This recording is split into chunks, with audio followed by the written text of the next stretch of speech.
un tema que hemos hablado bastante también y tiene que ver con el robo de material, de cables, de transformadores de la empresa EDEA. Lo comentamos en nuestra región con la empresa EDEA, pero bueno, claramente es un hecho que ocurre en distintos puntos del país.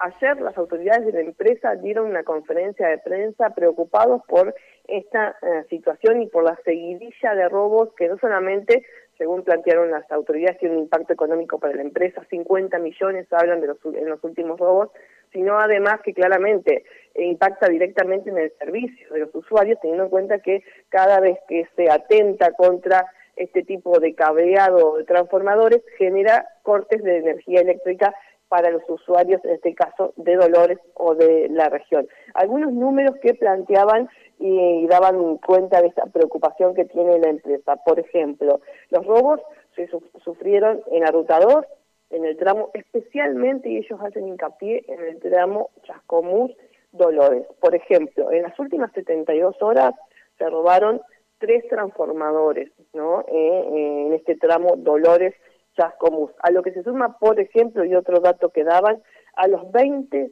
robos de cableado que sufrieron durante el verano, como de alguna manera segmento temporal, ¿no?, que han identificado, entre también Dolores y Chascomús. Otro caso que mencionaban, por ejemplo, son los robos que sufre el centro de distribución que está ubicado en la ciudad de Dolores. Por ejemplo, hablan valores, como les decía, 50 millones de pesos, han desmantelado todo este centro de distribución.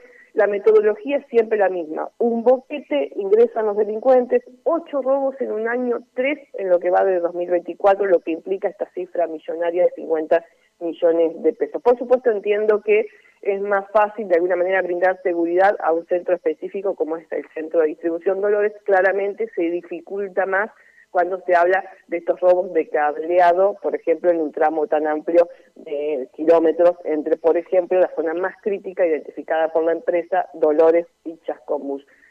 Hablábamos hace unas semanas de allanamientos en el marco de estas denuncias, en Lobos, por ejemplo, donde se secuestraron algunos de los materiales denunciados como robados, pero claramente es impactante la cantidad de saqueos, de robos que está sufriendo la empresa, teniendo en cuenta el valor económico que tiene este material. Ellos hacen hincapié no solamente en el impacto económico para la empresa, como les decía, sino también en las complicaciones que generan a los usuarios, teniendo en cuenta que esto genera cortes de suministros, sino también, hay que decir, la seguridad en lo arriesgado que es esta acción delictiva, ¿no?, para el delincuente. Ahora, hacían mención de un hecho que nosotros habíamos contado también en el móvil de la radio, que después de un robo se encontró una sierra totalmente derretida, ¿no? Entonces, claramente el impacto que ese robo ocasionó en ese delincuente, que aún no se sabe qué fue de él, digamos, ha sido impactante, teniendo en cuenta cómo quedó el elemento que utilizó para robar.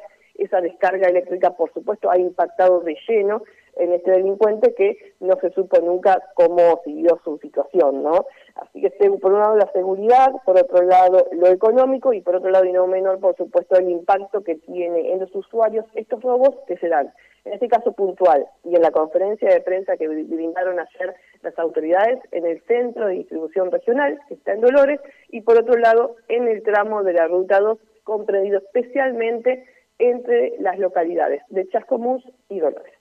Somos Radio Noticias.